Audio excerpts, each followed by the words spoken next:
Oh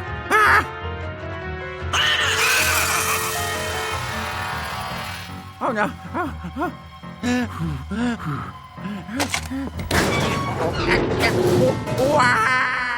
Just in time for Halloween, Nintendo is releasing Luigi's Mansion 3 for Nintendo Switch, and I've had some hands-on time with the game. I can tell you a little bit about it, but I haven't played enough that I can give you a full review of the title. This was the game that I was most excited about coming out of E3 this year. This and Obsidian's The Outer Worlds. Those two were kind of neck and neck for me. I feel like after playing this for a while that my anticipation and excitement for this game was warranted. What I recognize about playing this game so far, though, is that it definitely follows the foundations and the principles laid down by the previous couple of Luigi's Mansion games. I loved the 3DS title that Next Level built for us, by the way. It's still one of the best 3DS games that you can play. This game makes me want to go back and play that again, which is great. And that's testament to the pedigree that Next Level has. They've been a solid developer all the way along. But Luigi's Mansion 3 is something very, very special.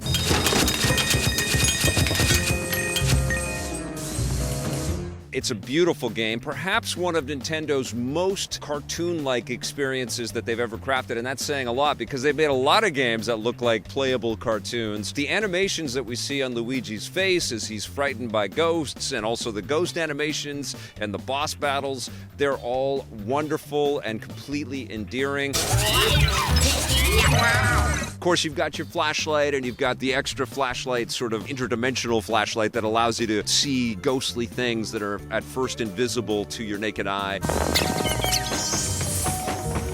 And there's lots of great tricks with the mirrors in the mansion and lots of little secret areas, which at first you feel like, how the heck am I going to get there? And then very Metroid-like later on, you'll have the thing that will allow you to get there. You get keys and you get elevator buttons that will allow you to go up and down inside of this hotel, which is the new mansion that we're exploring this time. Luigi becomes an important ingredient in this game, allowing people to play cooperatively. What I've been doing, though, is playing the game on my own and bouncing back and forth between Luigi and Luigi when I need to solve puzzles. This is a game that will force you to slow down and look at every single element in the background, every crack in the wall.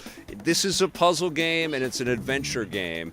And although there are connections to some of the action platformy type stuff that we've done before with a lot of Mario and Luigi adventures, this is absolutely a game. It's like a survival horror game, you know, in a cartoony sense, but you have to kind of use your wits and your puzzle solving skills to survive and to defeat the ghosts and to defeat the ghost bosses. It's really not a game that you're going to speed through, and I noticed that when I was playing with my daughter was watching me play. She was on the clock, right, because it was almost bedtime, so she was like, hurry up, get to the objective, get to the objective. And that's not what you want to do in this game. You don't want to get to the objective. You want to kind of wind your way to the objective, and you want to hoover up every single object that's in there, all the silverware and the coats hanging on racks and everything, the cloths that are on top of cars and the shower curtains and the bedspreads and like the mice, everything. You're just sucking everything up, and you're trying to collect all kinds of loot, which will come into play a little bit later into the game. Got it. You meet up with familiar friends again, and you, of course, unlock all kinds of great new, skills and abilities and tools that help you deal with the rest of the different puzzles that are going to come your way and some of the boss fights that are going to come your way.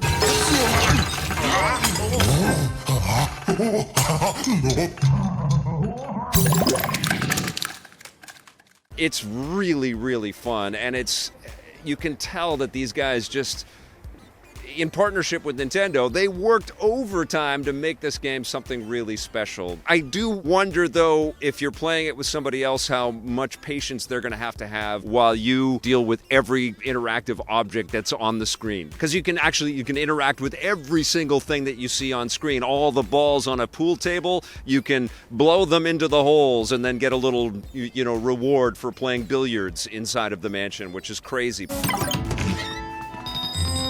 definitely cute to see that if you're just an observer, but I think you're like, okay, let's go, let's move on. But as the player, it's like you've got a toy dollhouse or something, and every single piece is movable or pushable, or you can suck it towards you or spit it back out, including the pumpkins and some of the big melons and things that you'll see. You'll use that as part of your puzzle-solving tricks.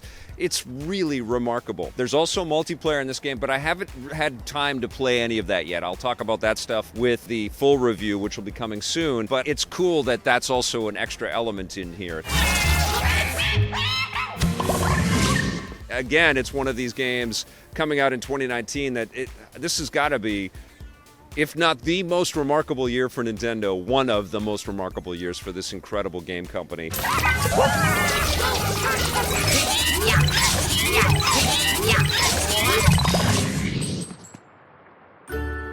Oh, yeah.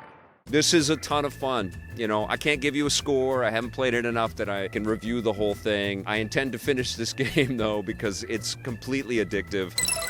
I'll have much more to say about Luigi's Mansion 3, but I feel like Nintendo's done it again.